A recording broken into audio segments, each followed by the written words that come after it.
From the 1011 Now streaming studio, this is 1011's Morning Pulse. Sponsored by Murray Roofing. Good morning. This is Craig Allison with your Morning Pulse for Monday, November 10th. Our first story this morning on the national side. The longest government shutdown in U.S. history might be approaching the end. This after the Senate voted to advance a stopgap funding bill last night. The chamber is now set to work on amendments to it today, and the agreement is a compromise between centrist Democrats and Republicans. Bill funds much of the government through January. The plan funds SNAP through September, just a few details there.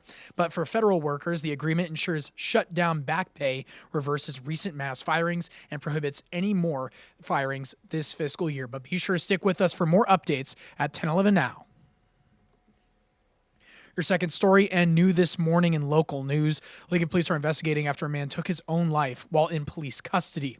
LPD says last night officers were responding to a report of a man having a mental health crisis at a southeast Lincoln home. When they arrived, they found the man trying to get into the home through a basement window.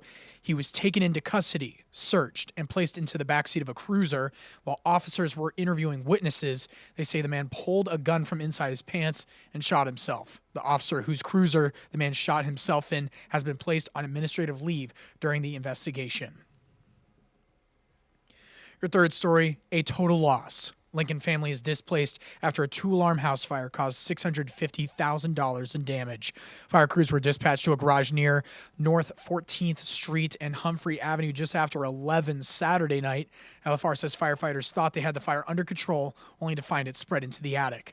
No injuries have been reported, but LFR is still looking into what caused the fire. Your fourth story, over the weekend, the Ukrainian community in Lincoln wanted to show their appreciation of support from Nebraskans during the ongoing war with Russia. They hosted a dinner with several state leaders in attendance, including former state senator Tom Brewer.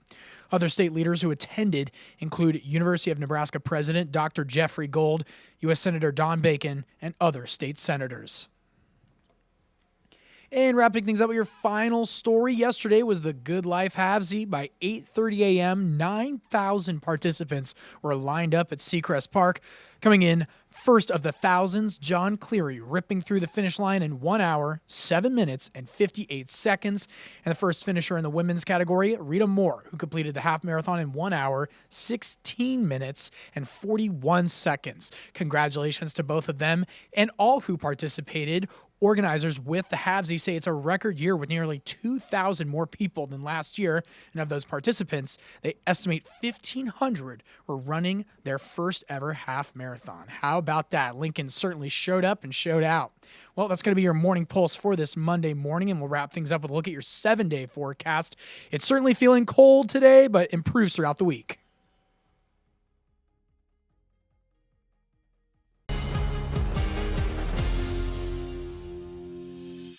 You've been listening to 1011's Morning Pulse.